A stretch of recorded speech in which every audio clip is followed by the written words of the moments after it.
le émettre de la Torah.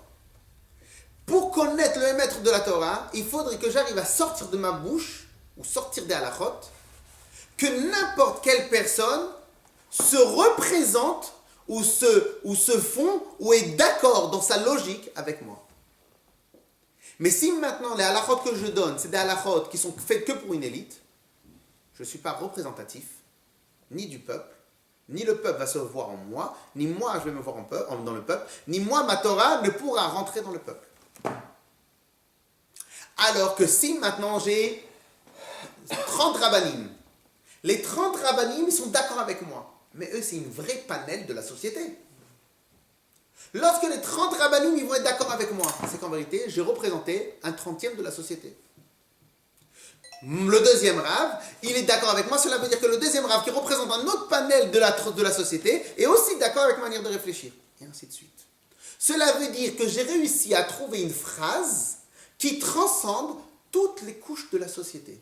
Et que toutes les couches de la société peuvent se retrouver dans ma phrase, peuvent se retrouver dans ma halakha, peuvent accepter de manière naturelle la halakha que je donnais. Donc cela veut dire que j'ai réussi à transmettre une halakha qui va dans le même sens que tout le béni Israël. La halakha l'a accepté. Si par contre moi je suis un génie, mais il y en a combien de génies dans le monde? Il n'y a pas beaucoup de génies dans le monde. Donc moi je vais parler pour 1, 2, 3, 4, 10 personnes.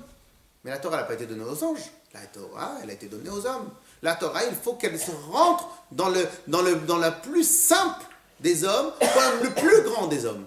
Et pour ça, il faut que ma halakha, elle puisse transcender tous les autres rabbanim.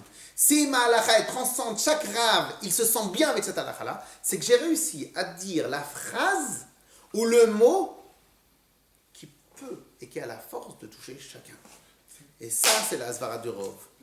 D'accord, alors pourquoi? Et c'est aussi pour ça que les députés, dans le Sénat, il y a un Rov. Mais le seul problème, c'est que là-bas, c'est que de l'intérêt. Les rabbins, ils n'avaient pas d'intérêt, ni ils étaient payés. Ils avaient plus de tracas qu'autre chose. Il n'y a rien du tout. Okay, alors que eux, au Sénat, c'est tous des histoires de n'importe quoi. Donc, mais dans le principe, la majorité, c'est important. Pourquoi? Pour cette raison-là. Ça, c'est la Torah aussi encore qui l'a innové. C'est vrai que Beth Hillel, en général, c'est celui qu'on suit. Pourquoi? Parce qu'il n'était pas fait pour une élite. Alors que Beth Shammai, eux, ils étaient extrêmement rigoureux. Mais qui est extrêmement rigoureux comme Beth Shammai? Qu'une élite. Cette élite-là ne peut pas être représentative des bénis Israël. Et ça, c'est la raison pour on fait le Rov. Chazak, monsieur. Alors, non, ça y est, parce que alors si c'est représentatif, si c'est représentatif de la plus grande partie de la population, pourquoi à ce moment-là, c'est pas interdit l'avis minoritaire? C'est-à-dire, dans la Torah, tu mets jamais de côté l'avis minoritaire, c'est-à-dire qu'il existe. Celui qui un jour va vouloir s'en servir. Alors, dans la Gemara, par exemple, je me rappelle plus. Le riz, l'histoire du riz, je pensais à ça, que Rabbi Yehuda il a dit oui, c'est du Dagan, et que les Chachamim ils ont dit non. Oui, et que la majorité. Je crois que c'est marqué au début de Betsa. C'est pour nous dire. Moi, ça a été dit au début de Betsa. Je crois, c'est pour que ceux qui ne seront pas d'accord avec le Rov, ils vont dire oui, mais parce qu'ils n'ont pas pensé à ça. Non, on a pensé. Il y avait des rabbanim qui ont pensé comme vous, et malgré ça, le Rov des rabbanim, ils ont dit que non. Je répète. Pourquoi ça n'a pas été envoyé balader? Parce que justement, pour te prouver qu'on a écouté, qu'on a mis une certaine faute. Messieurs, qui peut m'apprendre un peu les mots, la vérité?